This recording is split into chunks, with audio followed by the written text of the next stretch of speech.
There's usually not a lot left of a person once they're shot with a shotgun. A brutal killing. Blood was everywhere. The carnage, the just brutality. That was the worst scene that I've seen.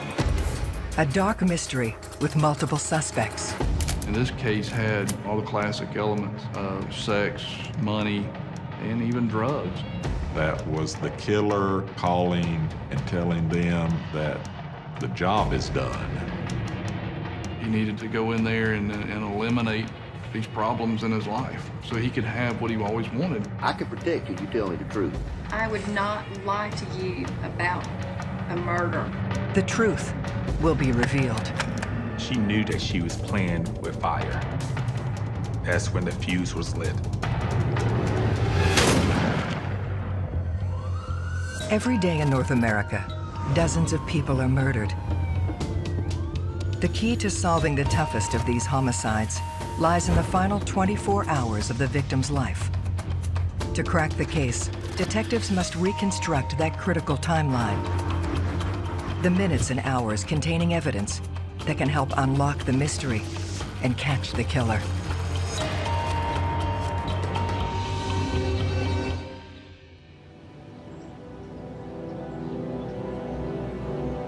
Springfield, Georgia, personifies the small-town charm of the South. Springfield is the county seat of Effingham County. It's a quiet little community. It's rural, a lot of farmland. It only has 2 red lights. That's how small it is. Just a few thousand people. One hot summer night, violence erupts at one of the county's most respected homes.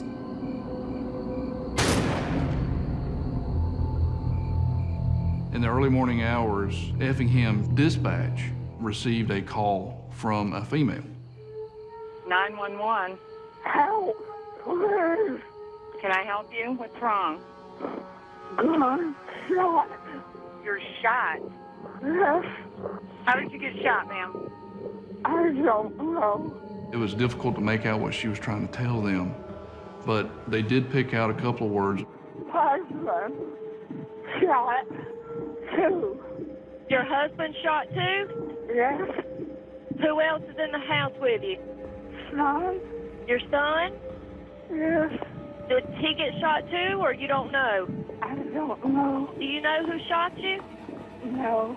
Okay, just stay with me, honey. I got somebody coming to you. Just stay with me, okay?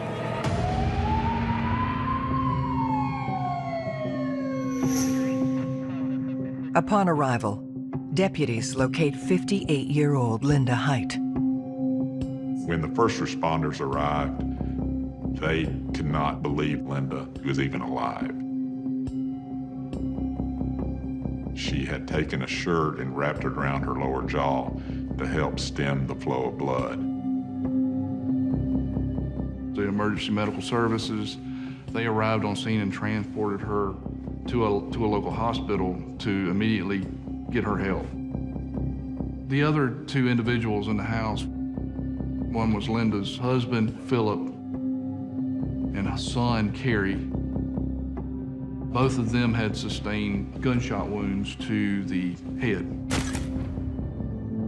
It was obvious that no intervention would have saved them. Investigator Eric Reiner and Assistant District Attorney Michael Muldrew locked down the scene alongside Effingham County Sheriffs.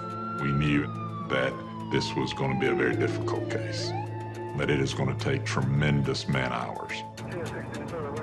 The sheriff, knowing that, assessed the situation and called in help, and he called in the GBI, the Georgia Bureau of Investigations. Special Agent Eugene Howard is assigned as the lead. When I approached the scene and drove onto the road where the Heights family lived, the first thing I realized was the remoteness of the location. It was in a rural location, family dwelling down a dirt road. It wasn't in a public area. Inside the home, I noticed the overwhelming smell of gasoline. We immediately realized that the person who did this was gonna try to set the house on fire, to try to cover up the evidence. But the crime scene remains intact. It appeared that the son, Kerry, was shot first. Kerry was in the bedroom to the left. He was shot at close range, and he was shot with what appeared to be a shotgun. You walked down the hallway and you were able to see the father, Philip Height. It appeared that Philip raised up in his bed as a result of hearing the gunshot. Then Philip was shot. Immediately to the right, you see that there was a gunshot through the bathroom door where Linda was shot at.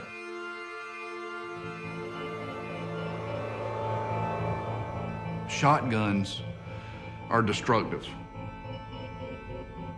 They're large barrels, and there's a lot of different metal pellets that come out.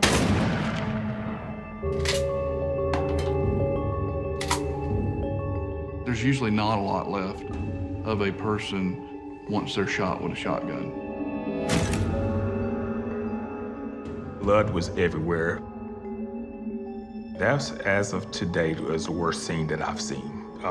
As far as the carnage, just brutality of the scene,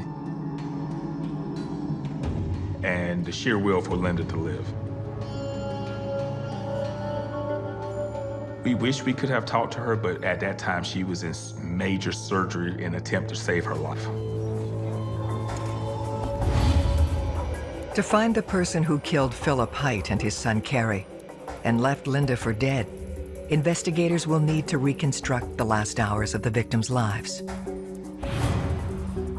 What you start thinking about as an investigator is the victimology. Why or what caused this family to be brutally murdered and assaulted? Initially, and from the evidence, it appeared to be a robbery or a break-in. There's a big hunting community in Effingham, so it's not uncommon to have a shotgun. However, there was no shells found at the scene.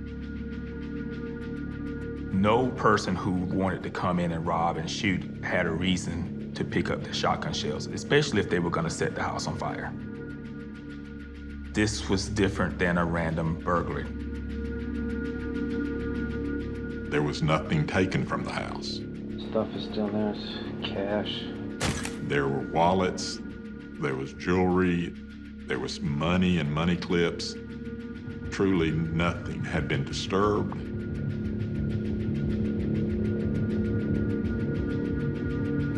Indication from the scene was that the person went in with the sole intent of killing every soul in the residence. The apparent targeting of all three Heights in one attack directs them to examine the family history.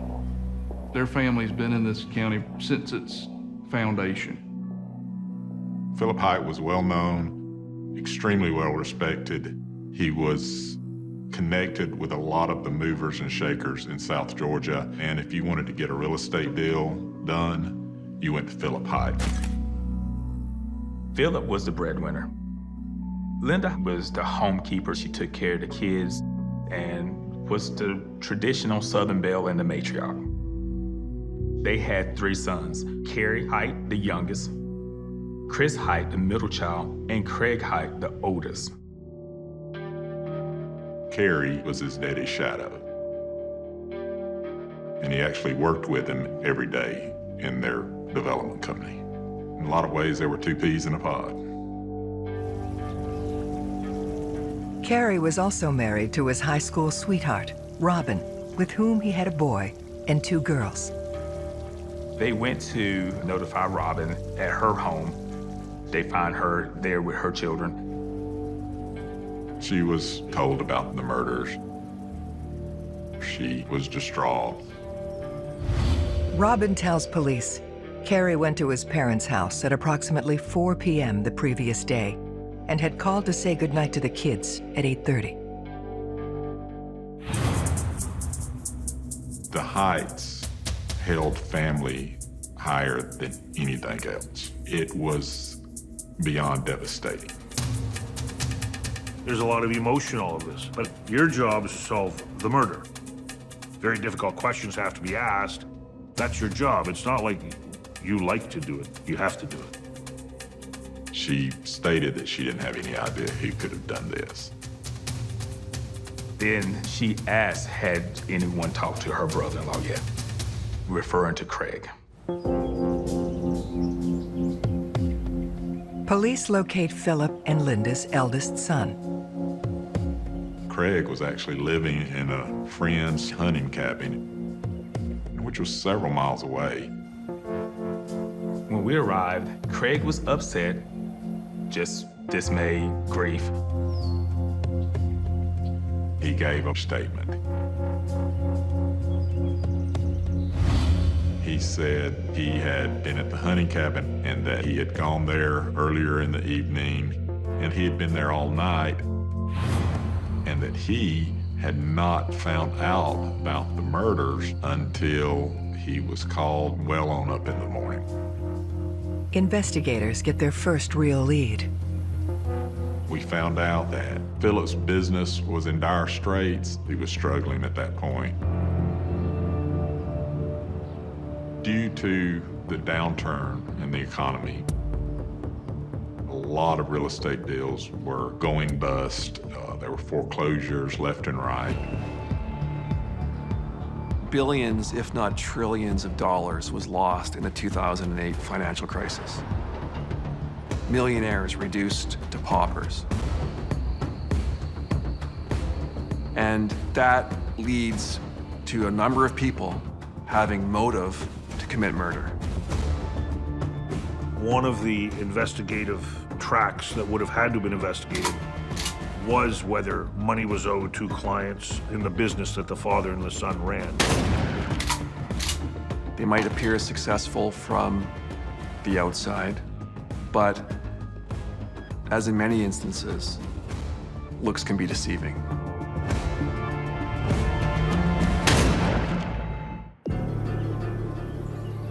Investigators discover the brutal attack on the Height family may be connected to the business Philip and his son Carrie ran together. There had been some contentiousness between Philip and some of the other people that he worked with in development business and bankers.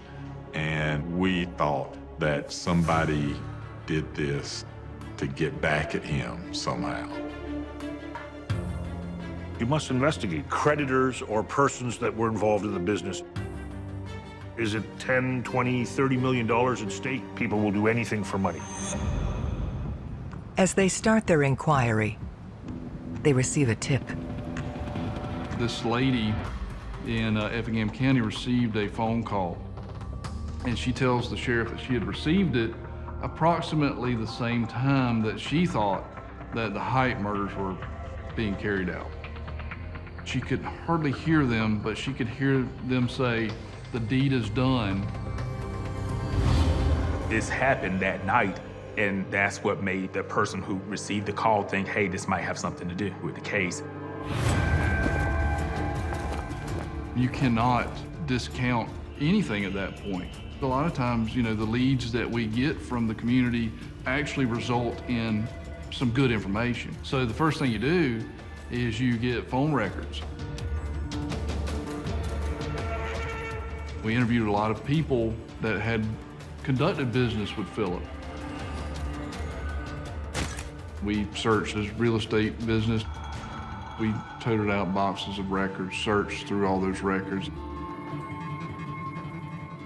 We could not come up with any credible information that would lead us to a motive for the crime. People argue, but it doesn't mean that they're going to kill you.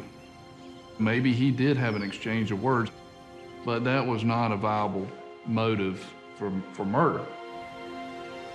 Philip would not have made any decisions that would have jeopardized himself or his family. He just wasn't one of those type people. He wasn't dealing with the mob. He wasn't borrowing money from loan sharks. He was a hard businessman, but he was a businessman.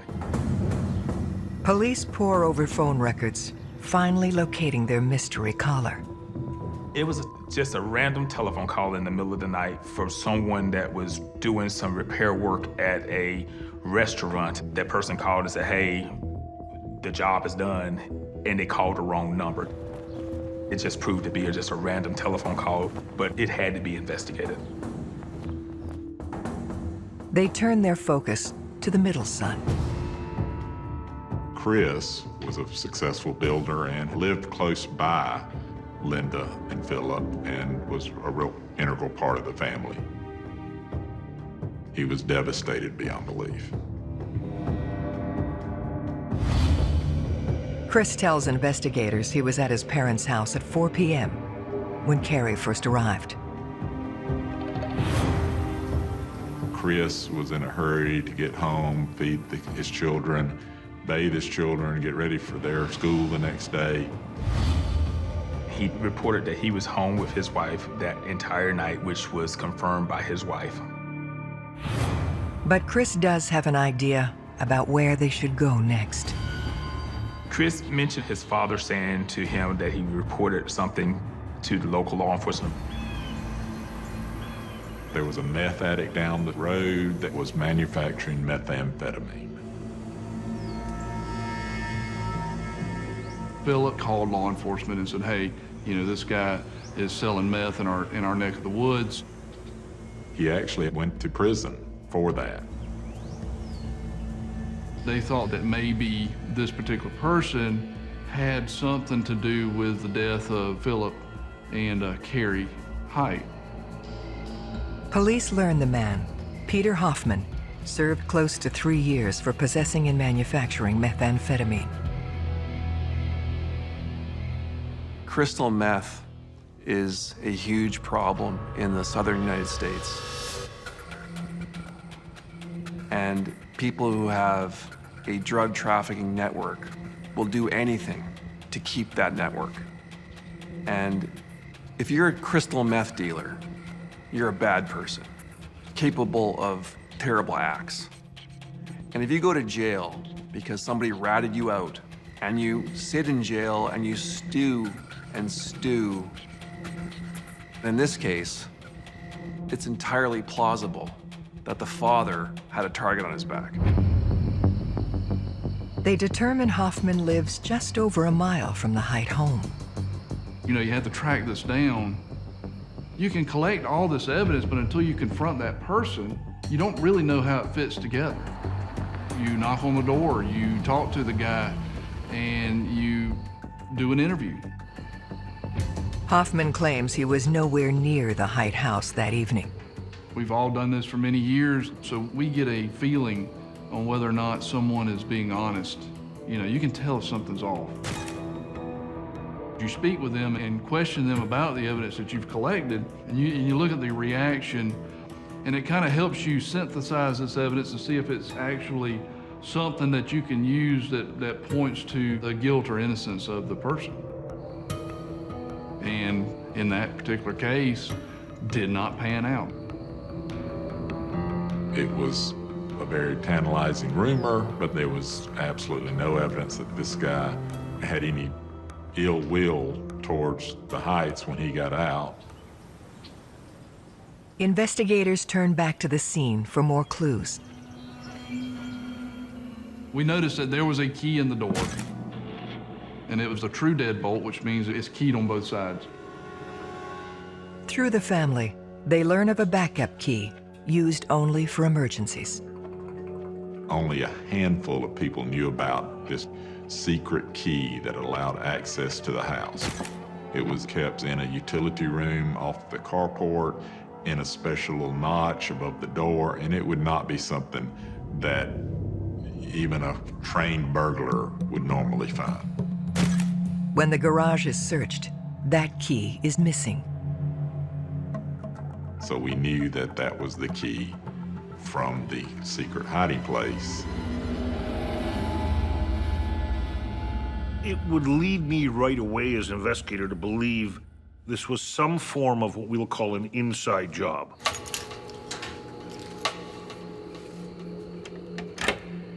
Since we had such a small number of people that knew about the key, it had to be somebody that was closely associated with his family and that actually had the intent to commit an execution.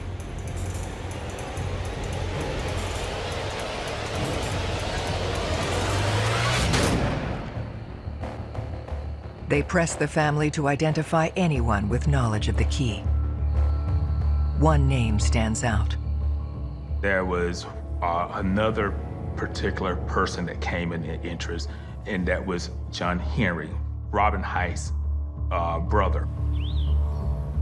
It was mentioned to us that, well, John Henry goes onto the property all the time, and he would know where the key was at. John Henry was mentioned by the family because he had personal problems. And so you have a person of interest Who has access to the deceased house. you have to now track the suspect's movements in those 24 hours to figure out whether or not this is the person who did it.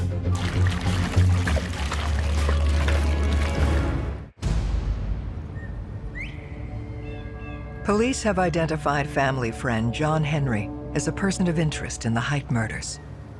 We found out that he was a very, very close friend of Carrie Haidt. Carrie got him a lot of jobs. He was a handyman. This friendship makes Henry's potential motive for murder unclear. Most murders are committed between people who know each other, and it usually comes down to a factor involving the relationship itself. In these cases where that person either orchestrated or committed the murder, identifying motive, it's not so easy for the detective. You can't have that tunnel vision. You still have to step back and investigate the whole case. They track down John Henry at his home. He claimed that he was actually in Charleston, South Carolina for the one-year anniversary of his marriage, and said they were staying at a nice hotel about 2.5 hours away from Springfield, Georgia. If he's got an alibi, then typically you tell the police right away you've got an alibi and you provide alibi evidence. We went to the hotel that he stayed at, picked up information from there, verifying that he was there. John Henry absolutely loved Carrie Haidt. After looking into his alibi, learning about his close relationship with Carrie Haidt, just wouldn't have been possible for him to have committed this act. He knew about the key, but he didn't do it. We find evidence and we follow the evidence, and wherever it leads us is where we go. You have a theory, theories change. Eliminating suspects can often be more important than identifying suspects. The end goal, of course, being that there's one name left. As you eliminate leads, you're narrowing focus, you're really putting everything into it because you got to run it out. You know, you've got to make sure because it's a person's life. Of course, when something like this happens, it's like a thunderclap. People start looking and are paranoid. They don't know. They think they may be next, you know. Especially in this area of Effingham County, because it still has that small town vibe. When we're dealing with small town murders, people love to talk. It's not the same as a big city where no one talks. It's the exact opposite. Rumors were spreading that Robin had been having an affair. Infidelity in and of itself is relatively common as we can base on the amount of divorces and separations that go on. When an investigator learns that the partner of the deceased had been cheating, that creates a different mindset for the investigator. Infidelity is often part of the motive of someone's death, and it has to be investigated.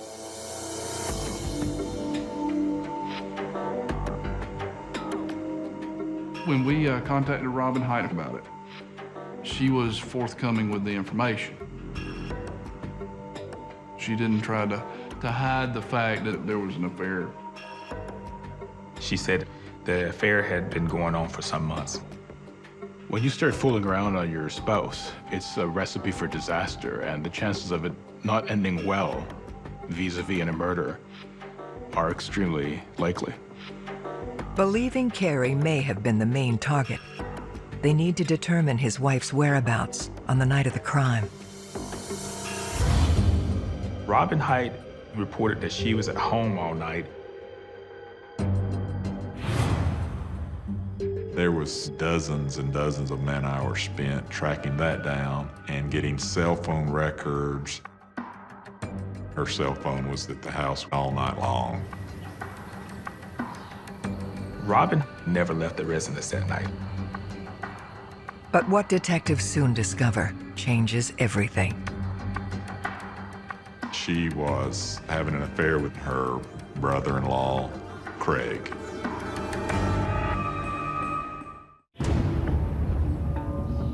Allegations of an illicit affair cast suspicion on Philip and Linda's oldest son, Craig.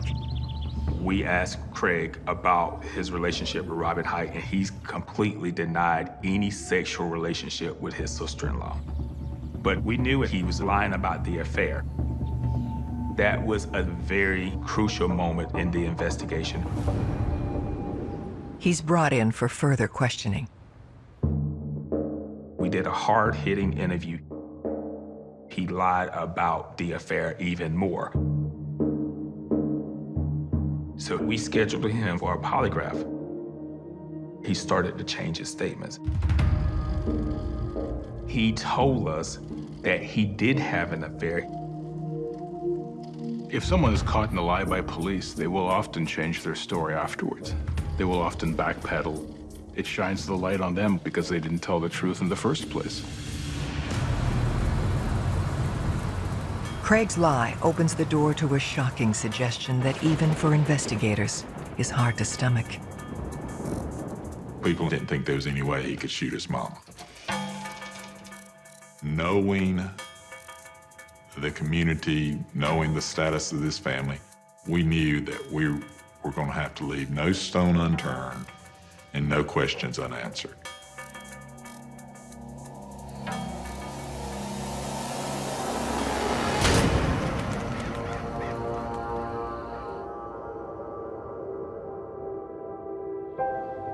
After multiple surgeries, the sole survivor of the attack comes to.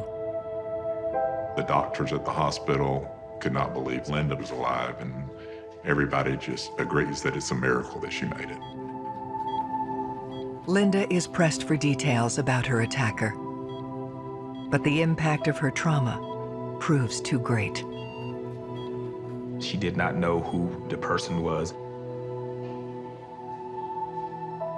They were allowing other family to come in. Chris, her middle son, came in to see her first, and they had a very sweet reunion.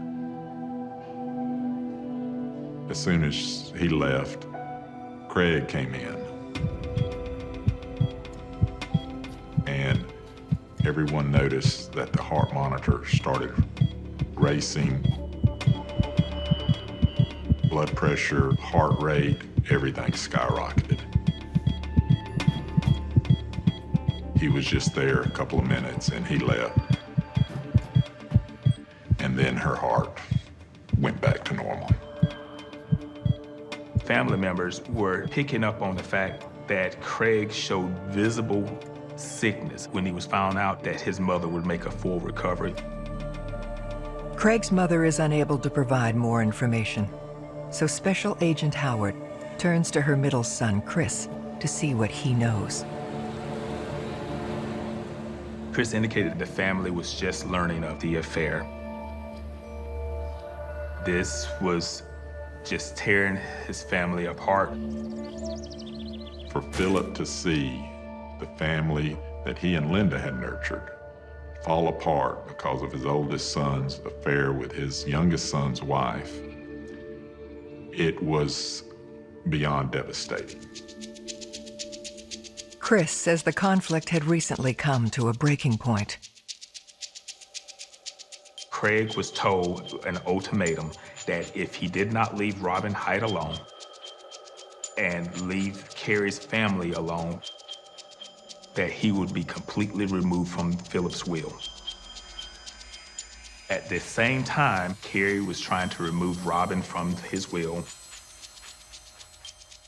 Wills can tear families apart if the content of the wills are known. If it is disclosed that a person's not included in the will, or one person's getting more than another person, that could be a motive for someone to get very upset and perhaps commit murder. Amid the denials, Carrie and Philip look for tangible proof of the affair. Carrie installed a GPS device on Robin's vehicle. And so they knew where she had been going. On that Saturday and that weekend, Craig and Robin spent the weekend together. A friend of Philip's, who owned a helicopter, was asked by Philip to fly over this hunting cabin where they suspected Robin was meeting him. He flew over, took some photographs of them. Craig came to the immediate conclusion that that was his daddy sending somebody to spy on him.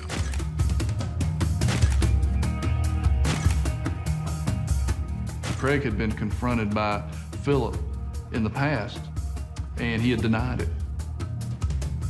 Craig couldn't deny the fact that they were having an affair anymore.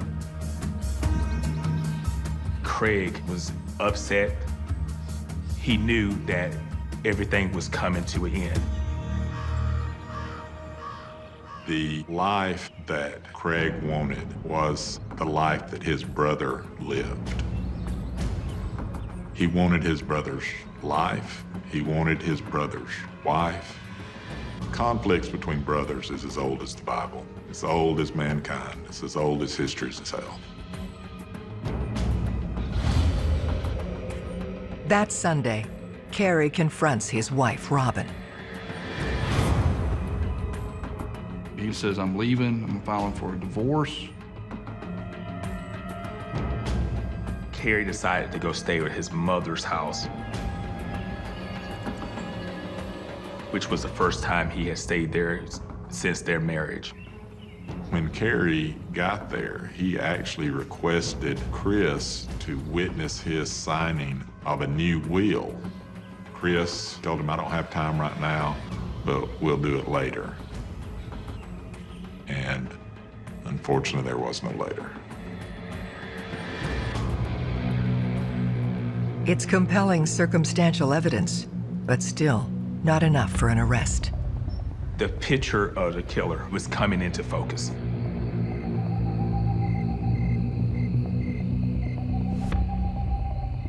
But there was no physical evidence, no eyewitness, no DNA.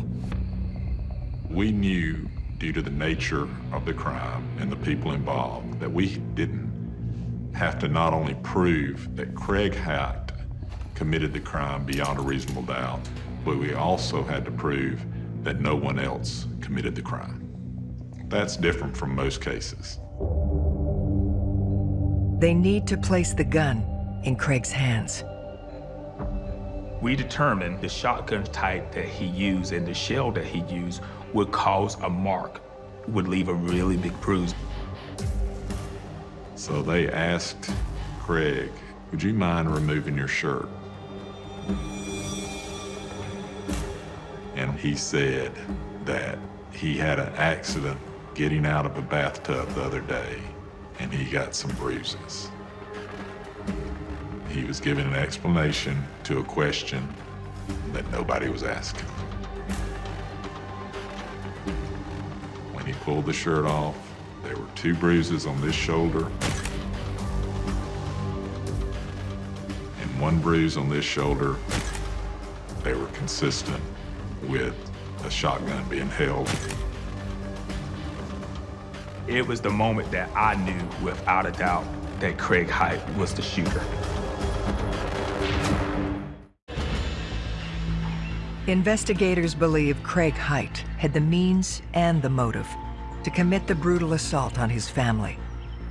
They now need to solidify the case. One of the most common misconceptions about murder investigations, for sure, is the need to arrest the killer right away. That's not the case. It's the exact opposite. You're trained to make sure before you lay a charge, you have a reasonable grounds of convicting the person you're charging. You gotta have that evidence first. We wanted to make sure there were no loose ends when we made that arrest. We knew that we were only going to have one good shot. For Craig Height to have the opportunity to commit this crime, several pieces need to fall into place. Those included for Philip, Linda, and Carrie to be at the same place at the same time with no witnesses around. They re-interview the one person with that knowledge, Carrie's wife, Robin. He hasn't said to me, I did it, or, my God, if he had told me that he had done it, I would have called you. I mean, honestly, I just did not believe that he would do that, or could do that. I can protect you, you tell me the truth. You bullshit me, I'm not gonna be able to protect you, but I'm gonna tell you something. If he did do this, and he thinks you told us something, do not think for 1 second that he will not walk up in your house and shoot you in the face just like he did them. If I knew something, I would have told you that day that you first questioned me. I would not lie to you about a murder. She provides a critical new detail. Rob and Craig are in communication with each other that night. And Robin says, you know, Carrie left me. His opportunity came to fruition when Carrie and Robin had a huge fight that Sunday. This proves that Craig knew Carrie was with his parents that night. While the evidence against him remains circumstantial, the timeline of that final fateful day shows he was the only one capable of committing the brutal attack. The spark started when Robin and Craig were confronted about the affair. That's when the fuse was lit. He talked to Robin Height, and he learned that night that Carrie was staying at the family home. That's when he decided it's what he needed to do. He needed to go in there and eliminate these problems in his life.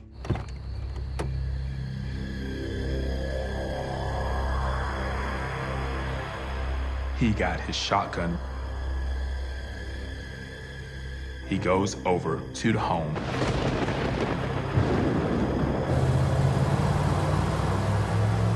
He uses the key to enter the residence.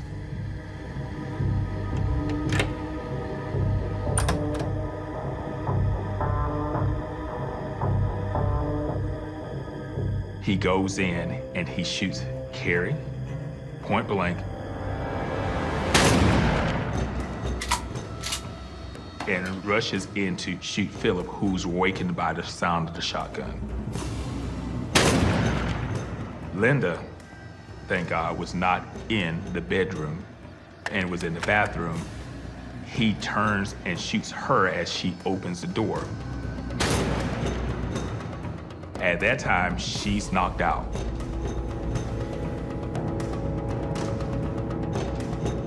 He picks up the shotgun shells. He goes out, he gets the gas. He pours gas. As he's going to set the fire, he hears his mother on the phone. At that time, he doesn't know if the local law enforcement will be there in a moment. He doesn't know how long she's been on the phone. He doesn't know if his brother Chris has been called, who is less than a mile away. So he has no other choice but to leave.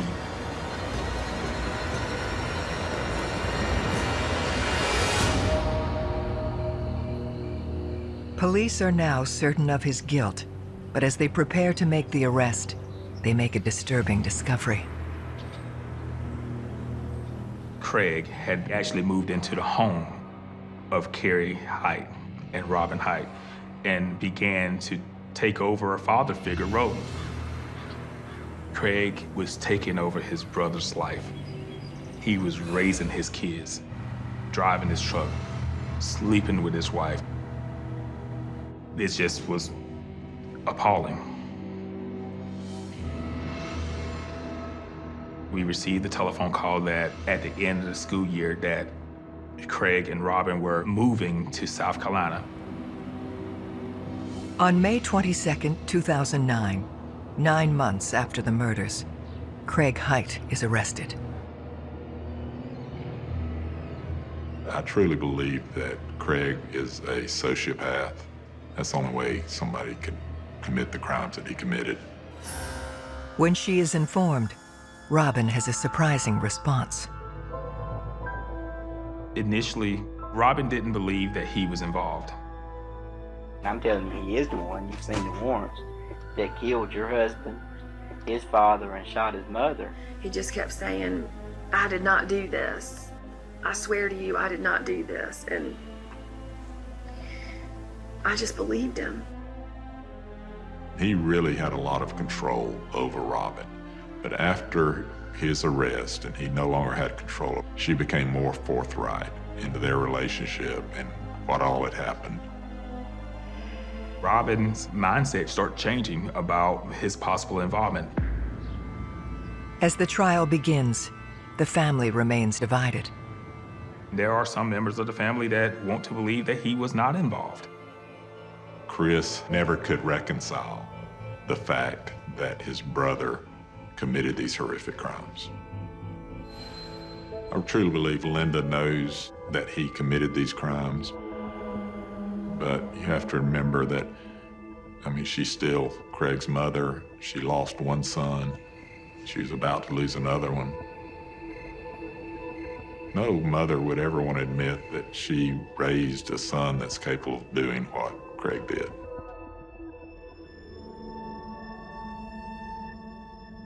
The jury ultimately found Craig Height guilty of murdering his father and his brother and brutally attacking his mother. Craig Height is sentenced to 2 life terms, plus an additional 85 years. He essentially gonna spend the rest of his life in prison. You work hard, you put all this effort into a case, and you get the verdict that you're seeking. You do feel good because you felt like justice has been served. But on the flip side of that, you still have a broken family and community that was going to take a long time to heal. Your heart goes out to that family.